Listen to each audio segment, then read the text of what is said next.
Hello guys, welcome back to my channel. I hope everyone's doing well. I'm going to discuss another show for you guys, one of my favourites, which is Game of Thrones. So let's get stuck into episode 2 of Dakara Discusses. For those that don't know the show, which, I mean, come on, it seems like everyone's talking about it. So I'll give a brief description about Game of Thrones. According to Wikipedia, Game of Thrones is an American fantasy drama television series created by David Benioff and D.B. Weiss. It is an adaptation of A Song of Ice and Fire by George R.R. Martin. It's a series of fantasy novels, the first of which is Game of Thrones. It is filmed at Titanic Studios in Belfast, a location in the United Kingdom and in Croatia, Iceland, Malta, Morocco, Spain, and the United States. So it's filmed pretty much all over the globe, really. And the show will conclude with its 8th season in 2018. The dreaded day when Game of Thrones is no more. So there we have it. That was a very brief description of the show, but it's basically a fantasy show where everyone wants the Iron Throne and they've got to battle it out and play the game of Thrones.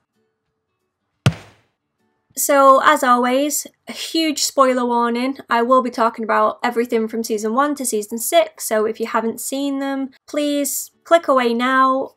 Maybe watch one of my other videos. But you know, you've been warned, so let's just get into the good stuff. So why do I like this show? So many reasons. First being the aesthetic. The general aesthetic of the show is just so visually pleasing. It's absolutely beautiful. I also love and adore the plot and the dialogue. George R.R. Martin has done an incredible job writing this story. Also, I just love, if I'm being honest, how brutal the show is. No one is safe. No one. And as heartbreaking as that is, it's something that I really enjoy about the show because I like pain, apparently. There are so many characters in this show and it gets quite confusing. There are so many names, guys. There are so many family lines and it's just, it can get really confusing. But I'm going to try my hardest to narrow it down to my top 3, I guess. Top choice at number 1 is Daenerys. Daenerys Targaryen is everything that I want to be. Everything. She is the mother of dragons. She is a strong, independent woman. She wants a balance between rules and regulations versus just good, outweighing the evil in general life and people just being douches, I guess. She will just do anything to get to where she needs to be, which is, in my opinion, on the Iron Throne. She deserves it, guys. She does. I'm going to say my second favourite character is going to be Sansa Stark. Now this one is a bit of a shock to me as well because if you watch season 1, she was the actual worst. She really was. I mean, she was young, so she has that excuse, but be careful what you wish for, Sansa, because you wished for Joffrey and look how well that turned out. But in fairness, she has overcome all of her disastrous decisions in the past and she's moving forward and she's making huge decisions for herself now. Her character progression has been absolutely brilliant, from spoilt brat to a strong, fierce, Stark woman. I'm going to say my third choice is obviously hard because there are so many that I love in the show and sadly a lot of them have died in the show, so there's that as well. But I'm going to say my third favourite is Tyrion Lannister. I'll tell you for why. He's so wise and so witty and he's a true survivor.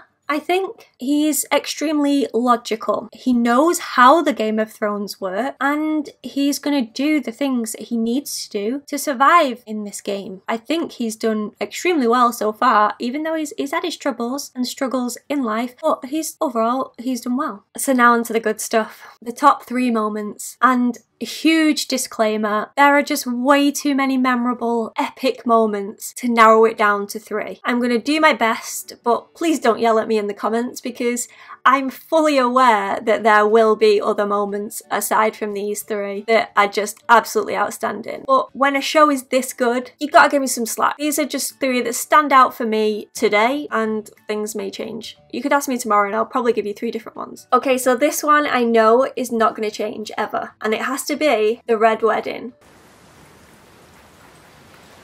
The Red Wedding has to be one of the hardest scenes to watch in TV history. I mean, I do watch a lot of TV, so it's a pretty hefty statement for me that I just didn't see it coming, and I haven't read the books, so it was just, it was so shocking, so shocking. It was the betrayal of all betrayals, the death of all deaths. It was, I'm lost for words. I am genuinely lost for words just trying to think about this scene. Robb Stark seemed to have it all. He seemed to be really thriving in this role following his dad's death, and he had his hiccups, but he got to where he needed to be. He thought he was making all the right decisions, and then bam. Death to all. And you know what else really upsets me is the fact that Arya Stark was right outside. She was so close to finally reuniting with her family, and if she did, well, she'd have seen that they were all massacred. So luckily she swerved that. But it took her ages to get to that point, and they were just about to meet, and then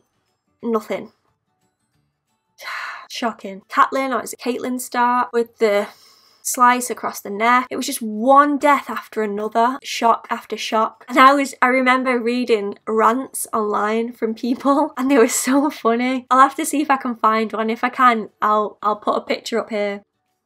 Okay, so my second moment is gonna have to be the fall of Ramsay Bolton. This was a long time coming. It felt like it dragged on for ages. Just wanted to see this guy punished so bad. He was an awful, awful human being. The things that he did to Sansa, I don't even want to think about it. The battle leading up to the death of Ramsay Bolton, it was so good. Jon Snow was in that ditch, and he was just getting covered by bodies upon bodies, and it was an absolute nightmare. And you think, right, this is it. Jon's a goner. Later, Jon. But no, because Sansa, making a very wise decision. I mean, wise is a bit risky because it is Littlefinger and he cannot be trusted. Littlefinger and all of his team and troops to come and help, and it was just so freaking good. And then captured him, and they took him back to Winterfell, tied him up, and fed him to his own dogs.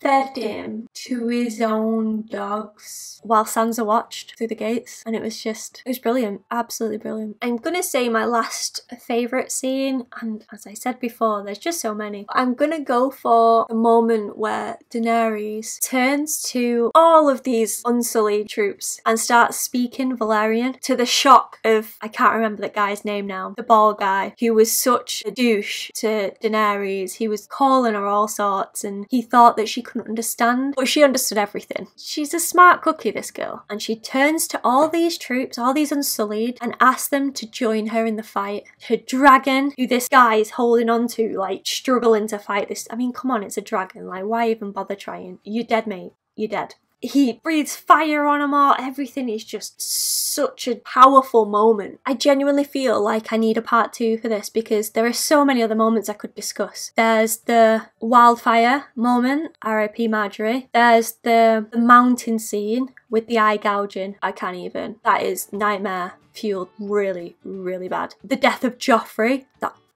Joffrey. Vile. Tyrion killing his father as well. And then, what's it called? The Night's Watch.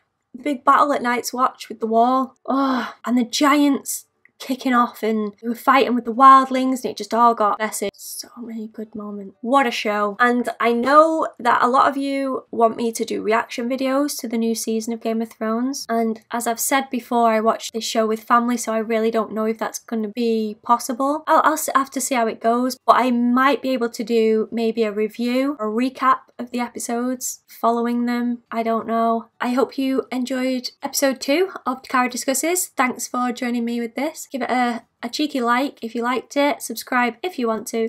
You know, there's no pressure here. Let me know your thoughts on the show. I'm sure you've got a lot to say about this. Your favourite characters, are they any different? Your favourite moments, are those any different? Do you have any predictions for season 7 or 8 on how it's going to end? Who do you think will get the Iron Throne? Who do you want to get the Iron Throne? Personally, I want Daenerys, I want Tyrion to be in her council, and I want Winterfell and the Starks to work alongside Daenerys.